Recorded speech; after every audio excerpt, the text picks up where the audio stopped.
అల్లూరు జిల్లా చింతపల్లిలో excise enforcement task force ఆధ్వర్యంలో కోటి విలువ చేసే గంజాయిని స్వాధీనం చేసుకున్నట్లు సీఐ కుర్మారావు తెలిపారు.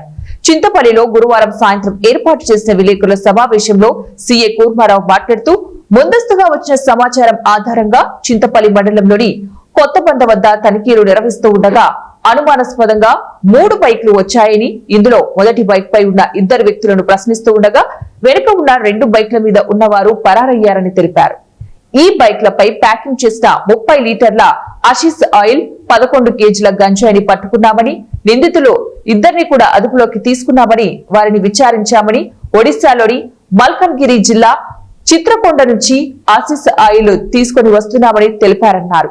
తప్పించుకున్న నిందితుల కోసం గాలిస్తున్నామని, త్వరలోనే వారిని పట్టుకుంటామని సీఐ జె కుర్మారావు తెలిపారు. ఫ్రంట్ లో వచ్చిన వెహికల్ ని అందులో 2 అసాములతో మేము పట్టుకోవడం జరిగింది. తర్వాత ఆ బ్యాగులు కూడా నా సిబ్బంది సాయంతో మళ్ళీ మాతో పాటు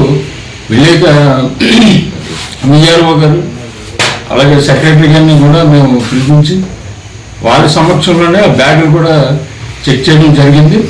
అందులో 30 కేజీస్ ఒక్కొక్క ఇది ఆశీస్ ఆయిల్ అండి, గంజాయి నుండి తయారైనటువంటి ఆయిల్ ఇది.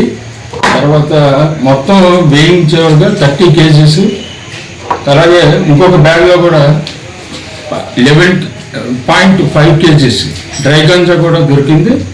తర్వాత 3 బైక్లు, ఆ 2 వ్యక్తులను అరెస్ట్ చేయడం అనేది, ఆతో పాటు 2 మొబైల్స్ కూడా సీజ్ చేయడం జరిగిందండి.